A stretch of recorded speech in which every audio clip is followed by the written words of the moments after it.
Ray Lalonde returned for his 7th game on Jeopardy. He won his 6-8 total of $166,200. Ken Jennings' instruction was, our champion Ray Lalonde has had to work pretty hard for his last couple of wins with us, but by coming up with the correct response of Final Jeopardy twice, he emerged as champion and now has 6 Jeopardy wins under his belt. Will his streak continue into Christmas, or are Rebecca and Artie here to put a stop to his holiday cheer? Rebecca laughed.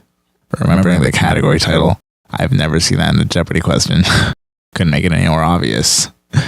When singing America the Beautiful, you end with these 5 words. Ray buzzed and answered, what's the home of the brave? Which I only noticed was 4 words after I listened to it again, and brought him down to the red.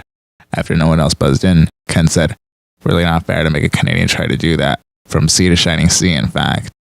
I mean, there are presidents and prime ministers from other countries asked frequently on Jeopardy. Stuck with 2 bad options. You're This, the title of a book by trapped climber Aaron Ralston. Fans were confused when no one buzzed in to answer, what is a rock in a hard place, since that's a common expression. Most of the material used to make the moving objects in this sport comes from a Scottish quarry on Elisa Craig. Ray buzzed and answered, what's curling? All Ken said was yes, and I'm surprised there was no further comment. Besides Canada being known for curling, Ken noted Canada is known for curling on the introduction to Mateo Roach's 10th game. The mini anecdotal interviews were all interesting. Artie from New York City is an emergency medicine resident, and I understand a lover of languages. Is that it? Artie answered, absolutely. I speak in varying degrees 5 different languages: Spanish, French, Portuguese, English, and Tagalog. I'm trying to learn right now. Ken asked, and do you travel to all those places or not? Artie answered, various places. Picking up all these languages that go along with my Spanish is a great mix of Castilian accent, gracias, as well as Peruvian slang and everything in between, so Ken told him, that's fantastic. I wonder how Peruvian slang in particular differs from slang in Chile, for example. I have a friend from Peru, maybe I can ask her. Rebecca's anecdote was Mike's eating all her food on a road trip, so I guess hers and Artie's anecdotes are about traveling. Ken asked, you have a family tradition involving travel as well, yes? Ray traveled all throughout the US and Canada, and he plans to travel to Scotland. All 3 contestants got a daily double. Ray got the first daily double. He made it a true daily double. Got it right. And went to $6,800. On July 4th, 2022, the city's pops returned to the hatch on the Esplanade to bring Independence Day with a bang. Ray answered, where is Boston? Doesn't seem so unfair to ask a Canadian these questions, does it, Ken? The date July 5th was in the Marinex question, which is amazing to see July 4th and July 5th randomly selected back to back. What are the chances of that happening? Please, sir, replied Oliver. I want blank blank. Rebecca buzzed answered, what is some more? This was the background information of the Final Jeopardy round of Mateo Roach's 4th game. This time I knew it. Artie ended the first round winning $2,800. Rebecca was in second place at $3,800, and Ray was in lead at $9,800.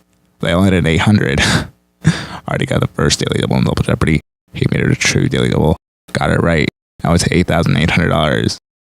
For the look of Knives Out, I picture films set in large houses like Death Trap and Sleuth, both of which star this Oscar winner, known for his Cockney accent. Am I the only one who still thinks about the Mick Jagger answer when Michael Caine comes up? A funny hat. This adjective means full of substance, is also a punny way to describe the hat seen here. Rebecca Buzzard answered, what is a pith? A pith hat.